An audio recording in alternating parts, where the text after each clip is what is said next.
Hoje eu estava conversando com uma paciente que chegou aqui com uma tripla apresentação clínica. O que quer dizer isso? Ela tem uma dor cervical que irradia para os dois braços, ela tem uma outra dor torácica e ela tem uma dor lombar que irradia para coxa e perna esquerda. 3 problemas em uma única pessoa. Essa paciente rodou os grandes centros hospitalares do país. Essa paciente tem um bom poder aquisitivo e foi em busca dos ditos melhores médicos do Brasil. E recebeu, sabe o quê? Indicações de infiltração, de plasma rico em plaquetas, de ácido hialurônico, de procedimentos invasivos, de bloqueios que em nada surtiram efeito. E como que ela me encontrou? A mãe dela, ela me procurou com uma dor no pé, depois de ter passado por vários tratamentos com ortopedistas e fisioterapeutas para uma dita fasciite plantar com esporão de calcânio. Você já ouviu falar? A mãe dela foi submetida a um exame físico músculo-esquelético e eu consegui detectar que o problema do pé dela estava sendo influenciado pela coluna lombar da mãe dela. Ela não acreditou quando eu dei o diagnóstico. Eu submeti ela aos testes de movimentos específicos, mesmo sem ela nunca ter sentido dor na lombar. E é incrível como a mãe dela resolveu a dor no pé depois de diversos tratamentos. Hoje a mãe dela faz acompanhamento com uma personal trainer, que é uma colega minha, e segue uma vida normal, como se nunca tivesse dor. Hoje ela chegou para mim com esse quadro dessa tripla apresentação clínica, a filha no caso, e a gente conseguiu encontrar um movimento para o pescoço que tirava a dor dos braços e tirava também a dor da torácica, e encontramos um movimento da lombar que tirava a dor irradiada da perna. Olha que louco! A paciente saiu daqui achando que era uma mágica, só que cada caso é um caso. Existem resultados que acontecem de forma estratosférica, exponencial, que até eu duvido do que o paciente está falando, porque eu sempre levo para um lado que o paciente está sendo bonzinho comigo e pela conexão humana que eu sou capaz de estabelecer com os pacientes, ele acaba não me dizendo que não melhorou, ou ele acaba me dizendo que está melhor só para me tapear, sabe? Para não me frustrar. Isso se chama na ciência de efeito Hawthorne e acontece em todos os tratamentos que a gente fizer, que a gente prestar. O que a gente tem que fazer para anular o efeito Hawthorne, para reduzir o efeito Hawthorne? Comparar a eficiência das nossas intervenções contra o wait and see. O que é o wait and see? Esperar e observar. Os pacientes com aquela condição que não foram submetidos a tratamento e foram submetidos somente à observação, à história natural daquele problema, melhorou aquele paciente com quanto tempo? Bom, para uma hérnia de disco que esteja entrando em contato com a raiz do nervo e fazendo com que esse nervo propague dor para baixo da perna, a história natural é de 86% de resolução em 1 ano. E aí você chega para mim e pergunta, caramba, Caio, 6 meses de tratamento, 3 meses de tratamento, 1 ano de tratamento? O que é 1 ano? O que são 6 meses? O que são 3 meses? Para uma pessoa que está com dor há 10 anos, há 15 anos, há 20 anos, que está começando a perceber que com o passar do tempo essa dor piora, que com o passar do tempo as visitas às emergências acontecem cada vez mais. E não importa, meu amigo, se você tem grande poder aquisitivo ou se você não tem poder aquisitivo. Sabe por quê? Porque, por exemplo, existe um grande cantor aí do nosso país que fez uma cirurgia de coluna e que foi submetido a vários tratamentos fisioterapêuticos que não tem fundamentação científica. E o cara é milionário.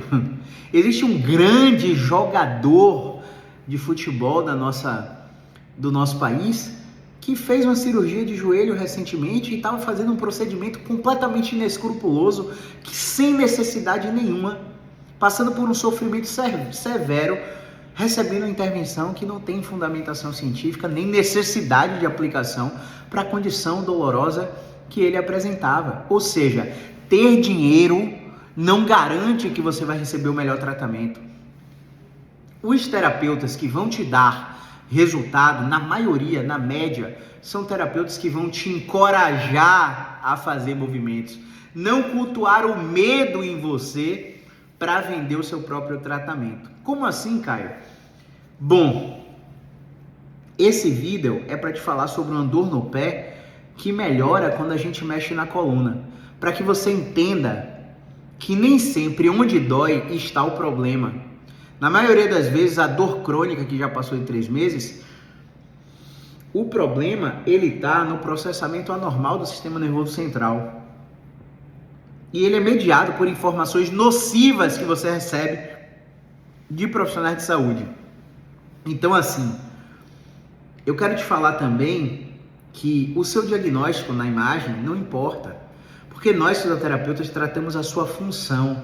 O que você não está conseguindo fazer, a gente vai te dar condições de fazer, mesmo com aquele diagnóstico. Então não me interessa se você tem artrose, condromalácia, hérnia de disco, protusão, abalamento, não me interessa. Me interessa que você não consegue dobrar, que você não consegue andar, que você não consegue malhar, que você não consegue correr, que você não consegue fazer sexo com seu marido, que você não consegue carregar seu filho no colo, que você não consegue ficar sentado prolongado no seu carro, no engarrafamento, porque a dor não deixa nem você fazer embreagem ou pisar no acelerador, porque toda vez que você estica a perna, ela reflete lá, não é mesmo? É isso que importa. Eu quero te dizer que a informação que você recebe determina se você vai ter sucesso terapêutico ou não, na maioria das vezes. Como assim? Por exemplo, um paciente falou assim, ó, eu fui no médico tal, no centro hospitalar tal, centro muito famoso, médico muito famoso, e ele me disse que não sabe nem como é que eu tô em pé, porque com o resultado dessa ressonância, se eu tomar um tropeção na rua, eu posso ficar paraplégico. Agora eu te pergunto, eu faço você refletir agora, como é que você vai se comportar buscando o melhor médico no melhor centro hospitalar do país e ouvindo dele que se eu tropeçar eu posso ficar tetraplégico? Como é que você vai subir uma escada, descer uma escada, sentar no vaso sanitário, andar, correr? Como vai ser o seu comportamento? Medo, evitação, cautela, pensamentos automáticos, catastrofização, projeções futuras que estão num cenário trágico para você, porque o ser humano é catastrófico. Eu não te culpo por isso. Você está pensando coisa ruim aí porque você recebeu informação errada, informação sem base científica. Como é que o problema é uma hérnia de disco se nem o teste de tensão neural do paciente está positivo? Como é que o problema é hérnia de disco se a dor do paciente é na lombar, não irradia lá na perna? Como é que o problema é hérnia de disco se o paciente não perdeu a força na ponta dos pés, nos calcanhares? Como é que está comprimindo o nervo de uma forma tão severa para que o paciente precise operar e o paciente está com continência urinária e fecal? Ele consegue segurar as fezes e o xixi até chegar no banheiro, né? O paciente não tem febre junto com a dor, não sofreu trauma, queda do acidente. Mesmo assim, os doutores por aí estão te assustando. Um outro paciente chegou para mim e falou, caramba, eu tenho uma vértebra a mais na minha coluna e o cirurgião tal disse que eu tenho que tirar porque minha dor na perna é por causa disso. Eu falei, cara, você tem quantos anos? 32. Se você tem uma vértebra a mais, você nasceu com isso, concorda? Sim, eu nasci com isso. E quando foi seu primeiro episódio de dor? Há 3 anos atrás. Por que esse diacho dessa vértebra a mais só começou a gritar há 3 anos atrás? Se você já tinha ela desde que você nasceu. Cara, não faz sentido. Seu corpo está adaptado a essa vértebra. Sua dor na perna não é porque você tem uma vértebra a mais.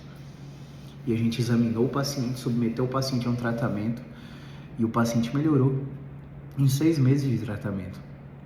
Agora, qual que é o lance quando você recebe um diagnóstico do médico, ouve uma informação contrária do fisioterapeuta, fica na dúvida sobre o que seguir, investe em vários tratamentos aleatórios antes de sequer passar por uma avaliação? Ah, mas o médico mandou que eu faça Pilates. Tá, você foi na Pilates e aí, fez uma aula experimental e aderiu? Ou foi avaliado do ponto de vista musculoesquelético? Foi perguntado sobre sua vida, seu contexto, as coisas que você valoriza, o que você faz, o que você gosta de fazer, qual é seu hábito de lazer, como é que está seu sono, sua hidratação, sua alimentação? Ou você foi avaliado e testado fisicamente para saber se o Pilates é para você? A maioria dos pacientes erram em seus tratamentos porque eles acham que sabem o que precisam. Eles acreditam que porque o médico disse que eles precisam de pilates, RPG ou hidroginástica ou hidroterapia, é que eles precisam daquilo. Médico não sabe nada de fisioterapia, a não ser que ele seja fisioterapeuta também. E eu conheço médicos que também são fisioterapeutas. Eu tenho um colega que foi fisioterapeuta de UTI e virou médico. Eu tenho um outro colega que foi fisioterapeuta ortopédico e virou médico ortopedista. Esses colegas têm a noção do que a fisioterapia faz e não cometem essas atrocidades de prescrever tratamento fisioterapêutico para o paciente. Porque entenda, médico, ô doutor, doutora, você tem um poder imenso na sociedade, sua palavra vale ouro. Quando você fala para um paciente que o paciente precisa daquilo, o paciente acredita em você. Então, quando o profissional de saúde extrapola a sua competência técnica, o paciente me perguntou hoje sobre o remédio que ele está tomando. Eu sei que o remédio que ele está tomando não funciona. Eu tenho um vídeo aqui falando sobre o remédio que ele está tomando. Mas eu falei isso para o paciente? Não, porque não é de minha competência. Eu não sou médico, eu não sou farmacêutico. A minha expertise é dor crônica. No momento que eu transfiro a minha autoridade na dor crônica para falar sobre um conteúdo que eu não domino, porque uma coisa é eu dominar a dor crônica, outra coisa é eu ler artigos sobre o que os pesquisadores falam de dor crônica. Eu tenho um argumento para conversar, mas eu não tenho um argumento para intervir, porque prática baseada em evidência é a melhor expertise do profissional, com a interseção da preferência do paciente e a melhor pesquisa científica disponível. Esse é o melhor cuidado em saúde, que é centrado no paciente e não na doença. Entende? A partir do momento que o médico que conhece de doença, lesão e inflamação extrapola o seu conhecimento técnico, a sua autoridade para falar sobre o que você precisa na fisioterapia, na psicologia, na educação física. Recebi uma guia de um paciente aqui, de um médico que prescreveu para ele fortalecimento do aparelho extensor. O paciente tem um bloqueio de extensão do joelho. Aí ele vai fazer o fortalecimento repetindo a extensão, agrava, o joelho incha, ele vai para o médico, faz punção, melhora, fortalecimento do joelho, fortalece, agrava, o joelho incha, faz punção, melhora, e está nesse ciclo vicioso há 8 anos. Ele chegou aqui, a gente encontrou uma estratégia de dobrar o joelho dele em uma posição específica, ele dobrou, o joelho começou a melhorar, está tendo alta na 6ª semana de tratamento. 6ª semana de tratamento ele está tendo alta. Ou seja, o médico, ele não sabe nada da fisioterapia, assim como a gente não sabe nada da medicina. Se seu caso for um caso cirúrgico, eu não sei se a incisão é anterolateral, se a incisão é posterior, se você tem que ser sedado, ou se você faz acordado, se a cânula é do tipo tal, qual a instrumentação cirúrgica que eu vou precisar usar. Eu não sei de nada, porque eu não sou médico. Agora, quando o médico acha que domina tudo e sabe tudo, ele faz essas merdas com os pacientes. E os pacientes chegam pra gente com crenças que são completamente irracionais a respeito da melhor postura, do melhor tipo de fortalecimento, do melhor exercício, do melhor alongamento. E nada disso tem a ver com dor, porque a dor é um produto do cérebro. A dor é a percepção implícita de ameaça ou de projeção futura num cenário que eu não sei controlar. A dor é um produto do cérebro, não é porque sua dor é no punho que o punho está lesionado. Você pode estar com dor no punho, mas o problema é no cérebro. E não quer dizer para você que você é doido ou que é coisa da sua cabeça. O cérebro, a mente, o psicológico é físico, não existe essa dissociação de mente e corpo, de físico e mental. Tudo é neurobiológico, são interações de múltiplos sistemas. E quanto mais rápido você entender isso, mais rápido você vai parar de depender de profissionais de saúde para ficar fazendo alongamento, pilates, quiropraxia, ventosinha e dependendo do profissional pro resto da vida. Nunca vai conquistar autonomia. Vai ter crise a cada 2 meses, a cada 3 meses, até o ponto que nem medicação nem fisioterapia de jeito e você precisa operar. Aí é que eu tenho a pior notícia para você. Síndrome de falha cirúrgica acontece em 46% dos casos de pacientes que são operados da coluna por causa de dor crônica. Ou seja, para cada 2 que operam, 1 continua com dor. E aí? Quanto vale a sua saúde? Quanto vale estar com um profissional que realmente sabe o que está fazendo. Dorme com essa reflexão.